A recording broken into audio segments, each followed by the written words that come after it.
लड़की है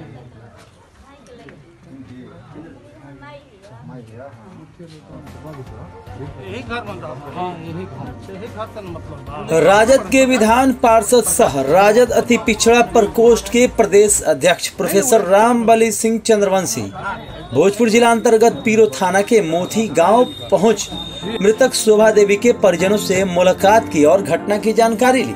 मौके पर उन्होंने परिजनों से बातचीत कर हर मसले को गंभीरता से जाना। उनके परिजनों ने बताया कि पीरो थाना के पुलिस द्वारा शोभा देवी को पूछताछ के लिए थाना ले जाया गया था, जहां उन्हें बेरहमी से मारा पीटा गया, जिसके बाद उनकी मौत हो गई और प्रशासन के द्वारा उसे आत्महत्या बताया जा रहा है।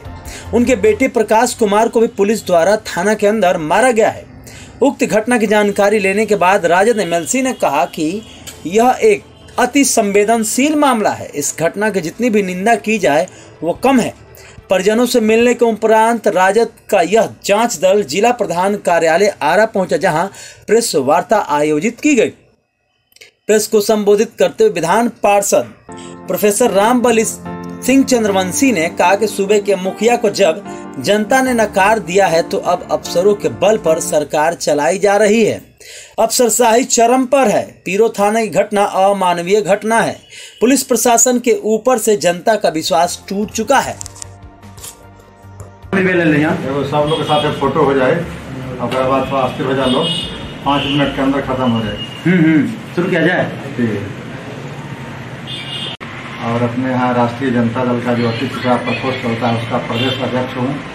साथ ही साथ विधानमंडल का जो एक समिति है आरक्षण क्रियान्वयन समिति, उसका मैं अध्यक्ष हूँ। बिहार का विधानमंडल का पूरा विधान परिषद विधान सभा दोनों मिलाकर, और राष्ट्रीय जनता दल की पिछड़ा प्रकोष्ठ के अध्यक्ष तो मैं हूँ और विधान परिषद का सदस्य भी हूँ।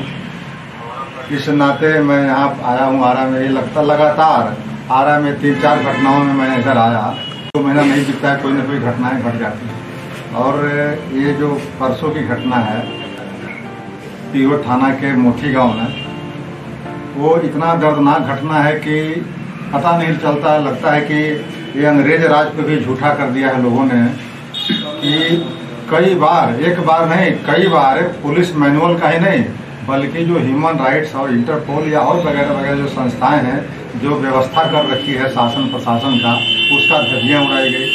सबसे पहले 12:30 बजे रात में लगभग 18-20 की संख्या में उस गांव में ये पुलिस पहुंचती है।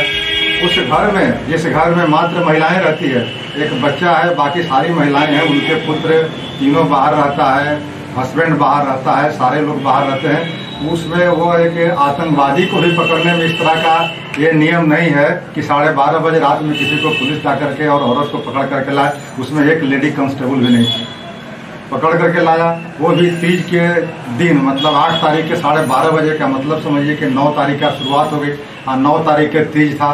तो तीज जो सुहाग का हिंदुओं का सबसे बड़ा त्यौहार है, उस दिन औरत को ले जाकर के पकड़ करके उसके बेटे को बंद कर दिया गया। अब बंद करने के लिए हाजत में बेटा अलग बंद है और माँ अलग बंद है। और जब उनके घर से महिलाएं जा रही थी खाना लेकर के, तो महिलाएं से एक बार भी भेंट नहीं कराया गया, खाना नहीं दिया गया, इस तरह की यातनाएं दी गई। और 8 के बाद 9 को रखा गया, 10 को रखा गया, 11 को रखा गया और 12 को इस तरह की घटना का मिलता है कि वो मृत हो गई और उसको पोस्टमार्टम के लिए बिना परिवार को सूचना दिए पोस्टमार्टम के लिए वहाँ भेज दिया।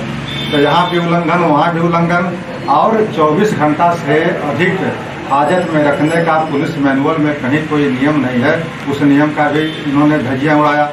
जो उन्होंने टॉर्चर किया है उस महिला के साथ है, वह उसका तस्वीर बयां कर रहा था कि न सिर्फ गले में फंदे का दाग या जो भी दाग लगाया गया, यहाँ तक कि उसके बाहों में भी जो दाग है उससे लगता है कि यह आत्महत्या नहीं हत्या है, और हत्या करने के बाद आत्महत्या की साजिश करने की रंग देने की प्रयास की गई है।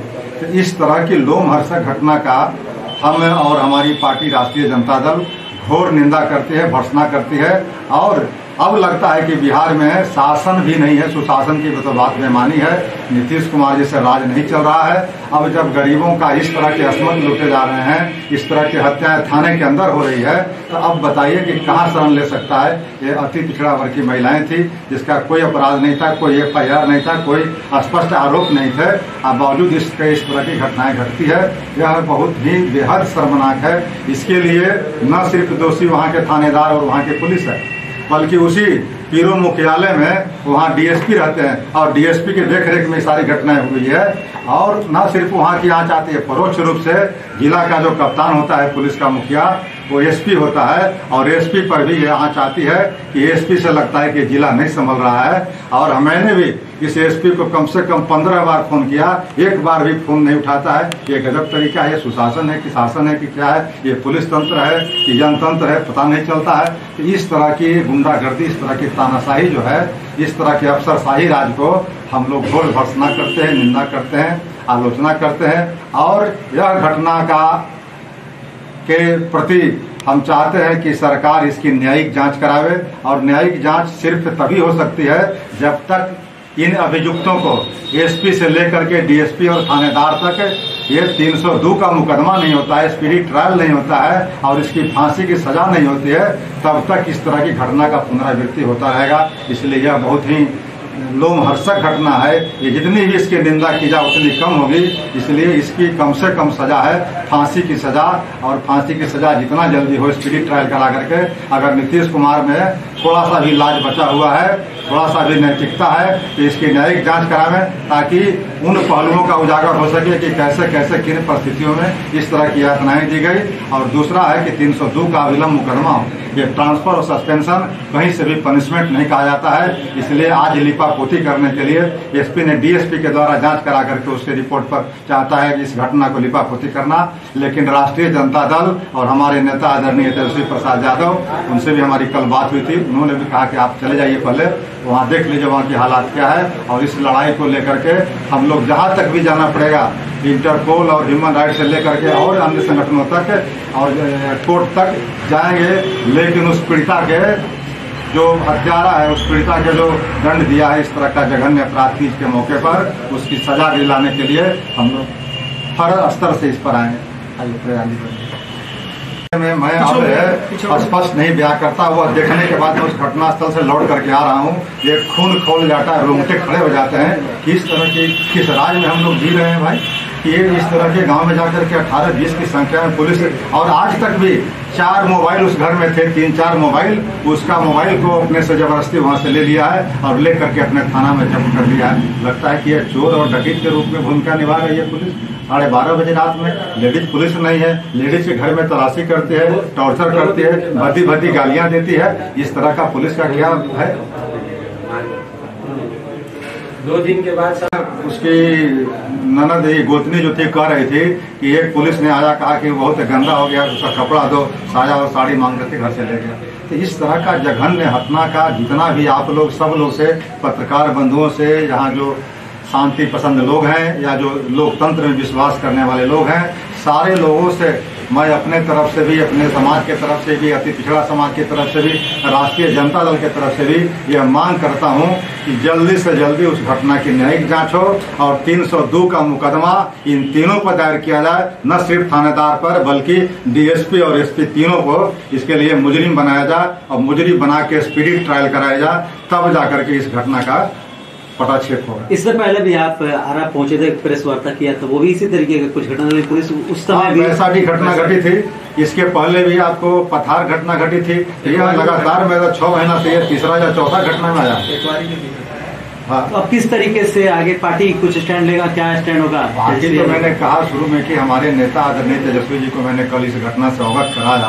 परसों ही हमको मालूम हो गया था, कल ही आने वाले थे, लेकिन कल नहीं आ सके इसलिए कि पीड़िता उसमें परेशान थे लोग, उनके घर से बाहर के लोग आने वाले थे, इसलिए मैंने कल का इंतजार किया। अपने नेता से भी अवगत कराया। नेता भी बहुत दुखी हैं और बहुत आक्रोशित हैं, कहे कि इस घटना के खिलाफ में हम लोग को जो भी जहाँ तक भी जाना पड़ेगा हम लोग जाएंगे और इसको प्रतिकार करेंगे। नीतीश कुमार से अगर नहीं संभल रहा है तो इस्तीफा दे देना चाहिए।